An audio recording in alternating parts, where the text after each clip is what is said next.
சுதந்திர தின super offer. அனைத்து வீட்டு உபயோகப் பொருட்களும் மாபெரும் தள்ளுபடி விலையில் வாங்கிடுங்கள். திருவாரூர் மாவட்டம் நன்னிலத்தில் அறுவடைக்கு தயாராக இருந்த குறுவை நெற்பயிர்கள் 1 மணி நேரத்திற்கு மேல் பலத்த பெய்த மழையால் சாய்ந்தது. வயலில் தேங்கிய மழைநீர் மூழ்கியுள்ளதாக விவசாயிகள் வேதனை தெரிவித்துள்ளனர். அந்த காட்சிகளை பார்க்கலாம். கடுமையான மழை 1 மணி நேரம் 1.5 மணி நேரம் கடுமையாக பெஞ்சிச்சு. காற்றும் மழையும் பெஞ்சிச்சு. பெஞ்ச மழையில் கோடக்குருவை பண்ணியிருந்தோம்.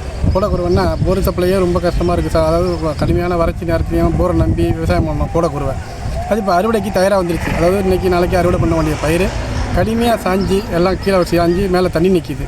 நெல்லெல்லாம் ஊறி வீணாக ஒரு நமுத்து போன ஒரு ஸ்டேஜுக்கு வந்துருச்சு. இதே மழை தொடர்ந்துச்சு அப்படின்னா முற்றிலும் ஒரு பாதிப்பு ஏற்பட ஒரு நிலை ஏற்பட்டிருக்கு. தமிழக அரசு ஏதாவது அதிகாரிகளை நேரடி ஆய்வு பண்ண சொல்லி ஏதாவது ஒரு உதவி செஞ்சீங்க அப்படிங்கிறத தான் மீண்டும் விவசாயம் பண்ணுறதுக்கு ஒரு எதுவாக இருக்கும். விவரங்களை தர இருக்கிறார் செய்தியாளர் நேசராஜன். வணக்கம், விவரங்களை வழங்கலாம். தர்ஷினி, திருவாரூர் மாவட்டம் முழுவதும் நேற்று மாலை பரவலாக மழை பெய்தது. திருவாரூர் நன்னிலம் பகுதியில் அதிக அளவு மழை பெய்த நிலையில் நன்னிலம் சுற்றுவட்டார பகுதியில் மட்டும் 7 சென்டிமீட்டர் மழை பதிவானது.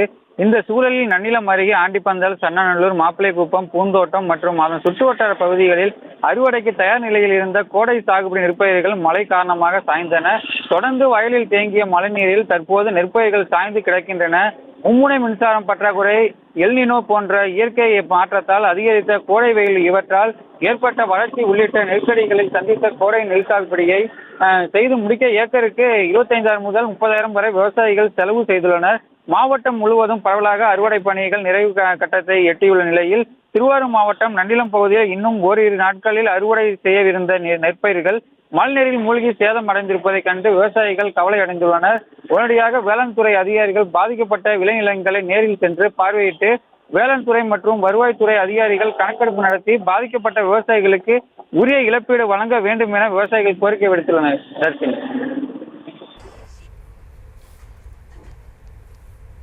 விவரங்களுக்கு நன்றி.